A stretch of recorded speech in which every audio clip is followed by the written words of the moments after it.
Hey everyone, Blade Runner 2049, have you seen it yet? I finally did, and I found something really cool in the movie, and I decided I had to have one of my own. Here's mine. Let's take a look at it. Right now.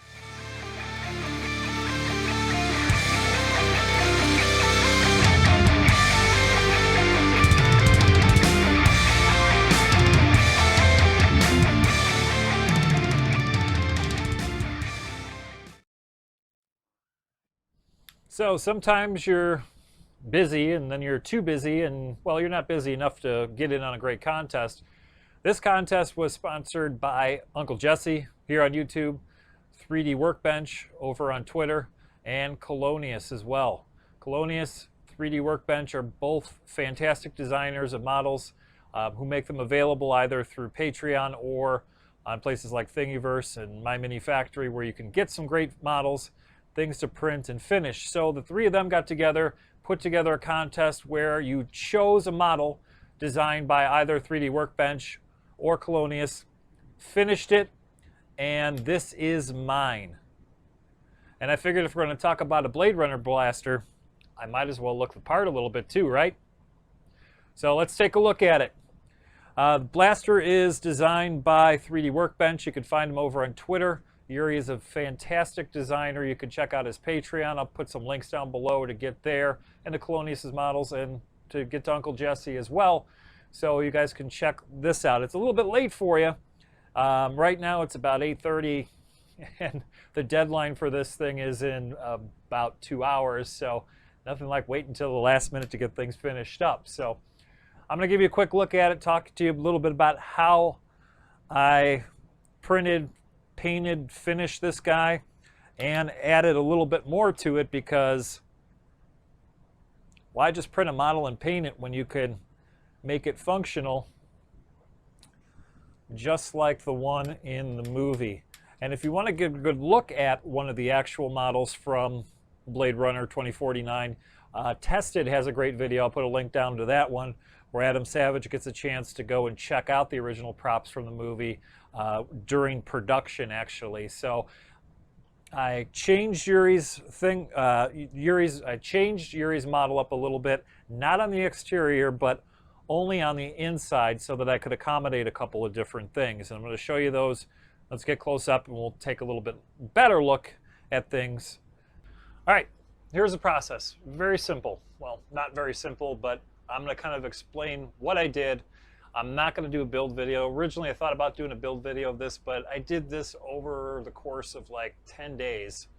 And it was a lot of time, a lot of print time, and sanding time, finishing time, and with all the work that I had to do, and now I'm up against the clock, so to speak, here, in 90 minutes or so that I have to have this in, that I don't have the time to go through and edit all that down, and quite honestly, it's probably going to be too long. So let's just talk about what I did. So to do the Blade Runner 2049, the K Blaster, started out with 3D printed parts, printed these all on the CR10 out of PLA. It is the Fujitech PLA in black. It's a nice matte black. Picked it up on Amazon. Printed that all at either 0.2 resolution or 0.12, depending on the part that it was. The orientation varied a little bit just to give us the minimum amount of visible print lines when we did that. So I printed out the whole thing, and then I had to figure out how to fit the internals in the inside, because, again, Yuri's model was just strictly the blaster itself, and then I had to figure out on the inside how to accommodate a battery. It's got an 18650 battery inside the grip, inside the body of the blaster. Here we have a linear actuator on the inside here, a small linear actuator that I picked up on Amazon there.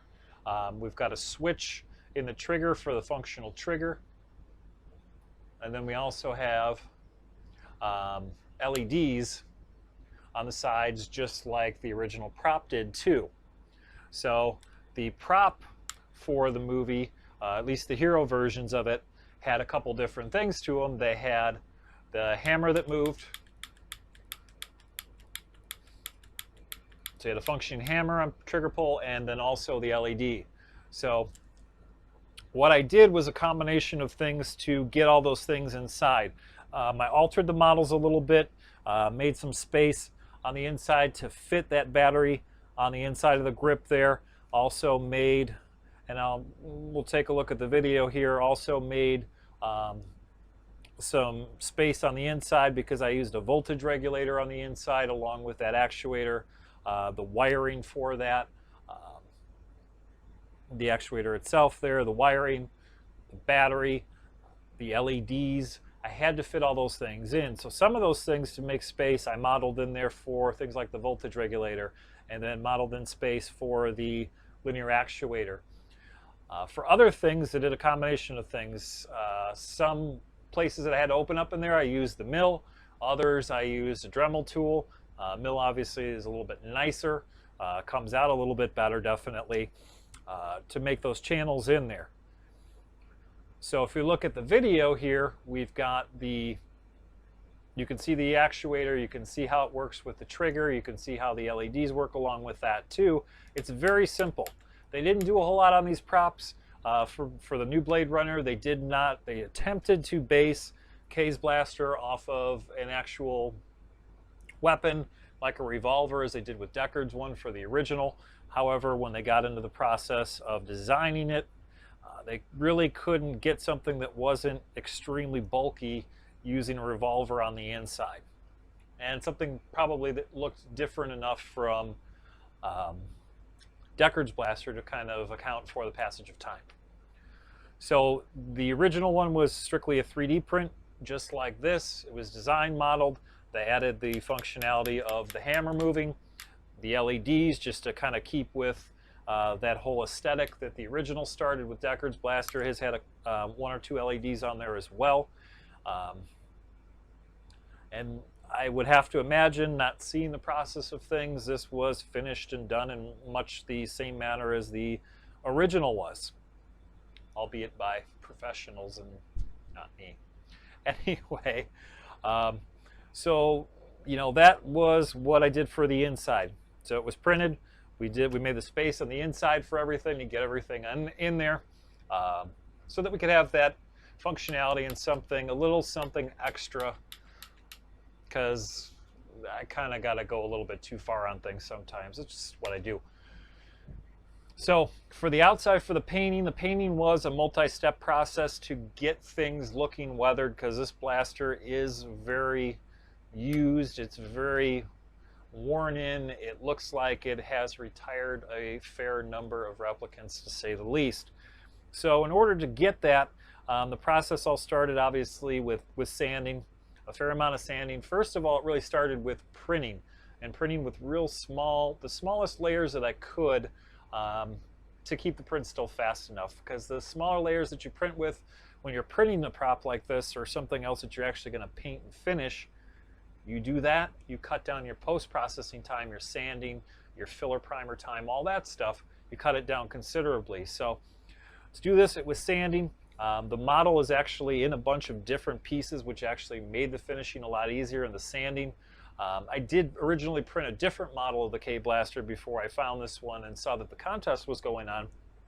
And it was good, but it wasn't quite nearly as nice as Yuri's model is here. And one of the great things that he did is that he made this blaster a large number of pieces, which makes finishing so much easier. So I sanded everything down, spent a lot of time sanding, hit it with filler primer. Nothing special, just regular filler primer. Hit it with that, let it dry, sand it some more, hit it again. Do that a few times as we drop down and as we decrease the grit on the sandpaper that we're using, and then at some point we get to a finish that's smooth enough, where we've smoothed down that primer, that final coat of primer enough, and they're ready to go to paint. So anytime you're printing metallics, or painting metallics, anytime you're painting metallics rather, it's usually best to start with a black base, ideally a gloss black base, because it will allow you to use a minimum amount of metallic paint as far as thickness, and just a little bit is enough over a nice gloss to give you that metallic finish on there. And I used something that I hadn't used before on this one. And I used for the first time, I used Alclad lacquer to do a lot of the metallic on here. It's a combination of different things, but very nice stuff. I was very impressed with it. And I'll definitely be using it for a lot of other things in the future. So it was a combination of paints. The chrome colored on here, or the brighter metallic color on here on these parts, was the Alclad color. The gunmetal color was an acrylic gunmetal, I think Vallejo gunmetal. Use that for that. A handful of different testers, Model Master, metallic colors, flat black. So everything was black, and then I painted on the Alclad next, let that dry, and then I went on top of that with the gunmetal color in certain places, mostly on the barrel section here, and then on these side details on the barrels here. This was a flat black, painted after that was. Flat black was put onto the rear part of the receiver area here over the top of the Alclad. That allowed me to kind of do a kind of dirty paint job on there real quick on there, not getting all the way to the edges, so that I could use that space that wasn't completely covered as weathering, or the base of my weathering, as I got further into the finishing process.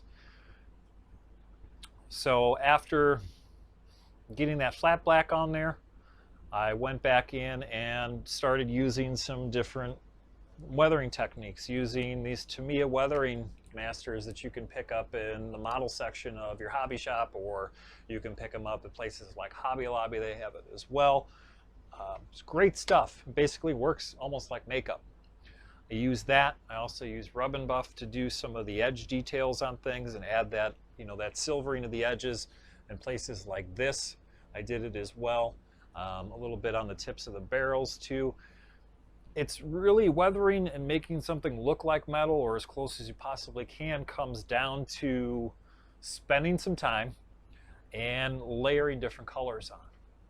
And probably what I'll do is I'll do a video on specifically how to do this down the road here, where we sit down and spend some time, maybe a live stream or something where we go through all of that. But that's the process.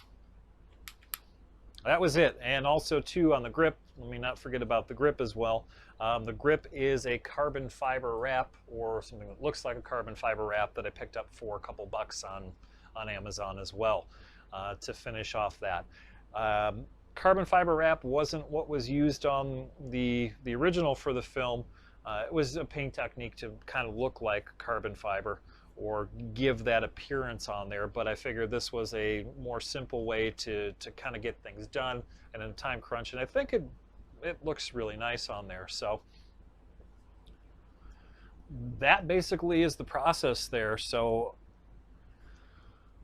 it was a fun project, it was a fun build, it was fun to do a couple of new things as far as finishing. I don't spend a whole lot of time in other places other than the Star Wars universe as far as making things for the most part. So when I saw the new Blade Runner movie, I said, I gotta make one of those, and found the tested video, and then found the contest and found Yuri's files and said, why the hell not? So had a good time doing it. Thanks to Uncle Jesse, Yuri, and Colonius for doing the contest. It's fun to see some of the other things that people are doing and putting together.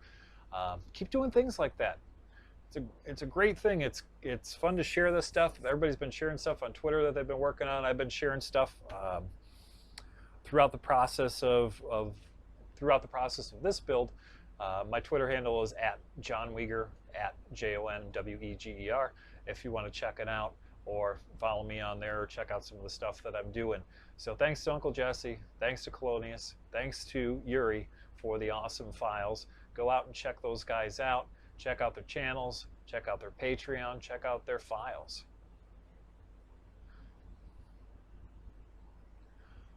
All right, so I'm gonna get back. I'm gonna get done with this. I'm gonna go run up to the computer and get this thing edited quick, and it'll be on very shortly. So if this was interesting to you, if you enjoyed what you saw, be sure to go ahead and subscribe. If you have any questions, go ahead and throw those down below. I'll be sure to answer them for you. I'll have some information about where I got some of the materials for it, where I got the files, and some other interesting and helpful things hopefully for you too down in the description. So it's John saying thanks. Appreciate the time today. What, I got an hour left to go? All right, crunch time. Got to edit this thing down and get it on up. So thanks everybody. Appreciate it. Have fun. Go ahead, try something, make something. It's a good time. You'll be surprised by what you can do sometimes. All right, thanks guys. See you later.